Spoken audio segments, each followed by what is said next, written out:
ഇപ്പം ആസ് ഒരു ഡയറക്ടറിന്റെ വൈഫ് തന്നെയാണ് ഞാനും. എന്നാലും സാറിനോട് ഒരു കാര്യം ചോദിച്ചോട്ടെ.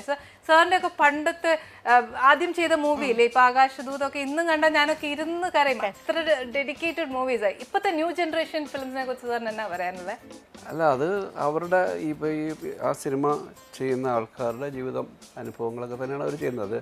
നമ്മളതിനെ തെറ്റായി കാണേണ്ട കാര്യമില്ല. കാരണം നമ്മൾ ജീവിച്ച അല്ല, ശരിക്കും തെറ്റായിട്ടല്ല ഞാൻ പറയുന്നത്. ശരിക്കും നമ്മളിപ്പം സാറിൻ്റെ ഒക്കെ ഫിലിം ഇറങ്ങി കഴിഞ്ഞു കഴിഞ്ഞാൽ ശരിക്കും ഞങ്ങൾ അങ്ങ് അതിന് വേണ്ടി സമയം കണ്ടെത്തുക. ഇപ്പോൾ ഒരു പാട്ട് കേൾക്കുമ്പോൾ തന്നെ ഞാൻ എന്നാ ഇപ്പോഴത്തെ യൂത്ത് പിള്ളേർക്ക് ഇഷ്ടമായിട്ടോ അതാ വേണ്ട അവള് വേണ്ട എന്നൊക്കെ പാടുന്നത് കേൾക്കാൻ ഇഷ്ടമാണ്. പക്ഷെ സാറിൻ്റെ ഒക്കെ മൂവിയിലുള്ളത് ആ മെലഡിയസ് സോങ്സും അതൊന്നും ഇപ്പൊ കാണാൻ പോലും ഇല്ല, കേൾക്കാനും ഇല്ല. അല്ല, അത് പൊതുവേ ഇവർക്ക് അവരുടെ ടേസ്റ്റുകളൊക്കെ വ്യത്യാസമുണ്ട്. കാരണം ഇപ്പം നമ്മൾ തന്നെ എനിക്കിപ്പോൾ എൻ്റെ കാറിൽ യാത്ര ചെയ്യുമ്പോൾ പഴയ കാലത്തെ പാട്ടുകൾ ഇടാനാണ് ഇഷ്ടം.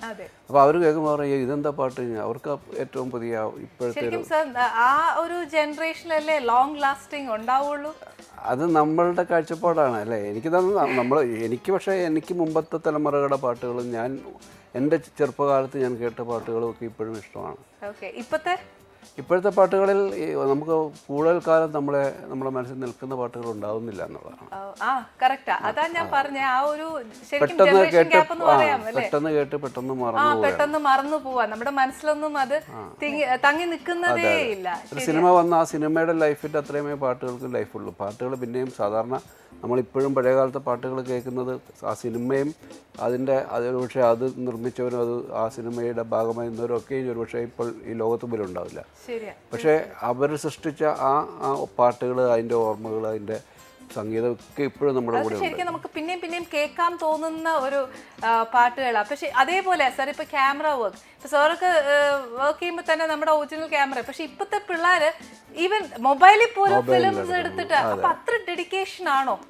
അല്ല, അത് വളരെ ഈസിയായി. കാരണം മുമ്പ് നമുക്ക് സിനിമയിൽ എത്തിപ്പെടുക എന്ന് പറയുന്നത് ഇപ്പൊ തന്നെ സാർ ഒരു കാര്യമുണ്ട്. ഇപ്പൊ സാർ ഇപ്പൊ ഒരു മൂവി വർക്ക് ചെയ്യുക, അപ്പൊ അതിൽ സാർ ഒരിക്കലും ഒരു മൊബൈൽ ഉപയോഗിച്ച് നമ്മളൊരു ഫിലിം എടുക്കുന്നില്ലല്ലോ. ഇല്ല, അതിനല്ല. നമ്മൾ മുമ്പ് കാലത്ത് നമുക്ക് ഈ മോണിറ്റർ, നമുക്ക് അവിടെ നടക്കുന്ന കാര്യങ്ങൾ അപ്പോൾ തന്നെ നമുക്ക് മോണിറ്ററിൽ കാണാവുന്നുണ്ട്. അപ്പം നമ്മുടെ ഒരു ജഡ്ജ്മെൻ്റ് എന്ന് പറയുന്നത് ആ മോണിറ്ററിൽ കൂടി നമുക്ക് കിട്ടുന്നുണ്ട്. മുമ്പ് അങ്ങനെയല്ല, നമ്മളൊന്നും കാണുന്നില്ല, ക്യാമറമാൻ മാത്രമേ കാണുന്നുള്ളൂ അവിടെ എന്താ സംഭവിക്കുന്നത്.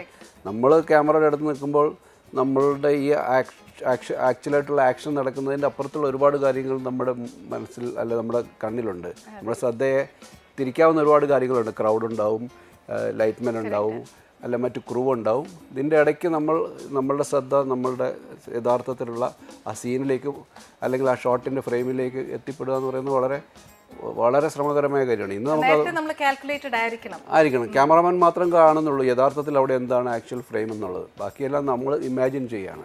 പക്ഷെ ഇപ്പോൾ അതല്ല. ഇപ്പം നമുക്ക് ഇരുന്ന് കാണാം. അവിടെ ഇരുന്നുകൊണ്ടാണ്. ഇപ്പോൾ അടുത്ത കാലത്ത് ബാലചന്ദ്രമേനോൻ സാർ പറഞ്ഞ പോലെ ആർട്ടിസ്റ്റും ഡയറക്ടറുമായിട്ട് ഒരു ഐ കോണ്ടാക്ട് ഇല്ലാത്തൊരവസ്ഥയിലായി.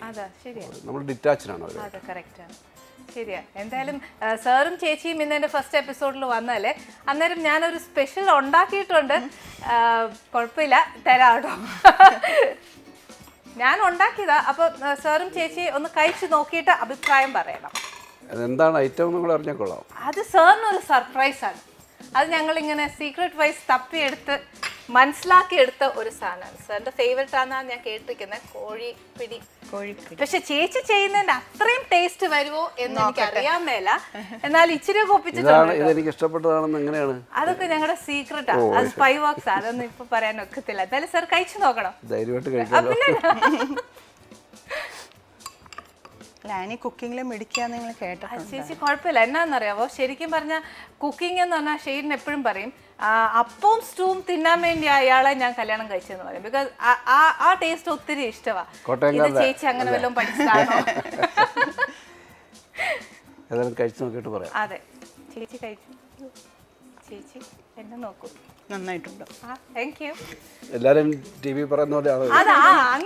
ചേച്ചി നല്ലതായിട്ട് പറഞ്ഞു കേട്ടോ. ചെയ്തത് ഫസ്റ്റ് ഡേ ആയതുകൊണ്ട് ചേച്ചിക്ക് നല്ലതായിട്ട് അറിയാലോ സാറിന്റെ ടേസ്റ്റും. നന്നായിട്ടുണ്ട്. സ്പൈ വർക്ക് ആയതുകൊണ്ട് സാറിന്റെ ടേസ്റ്റ് അത്രയ്ക്ക് എത്താൻ പറ്റുമെന്ന് അറിയില്ല. കാരണം ചേച്ചി ചെയ്യുന്നതിന്റെ അത്രയും വരണ്ടേ. കുഴപ്പമൊന്നുമില്ല, നന്നായിട്ടുണ്ട്.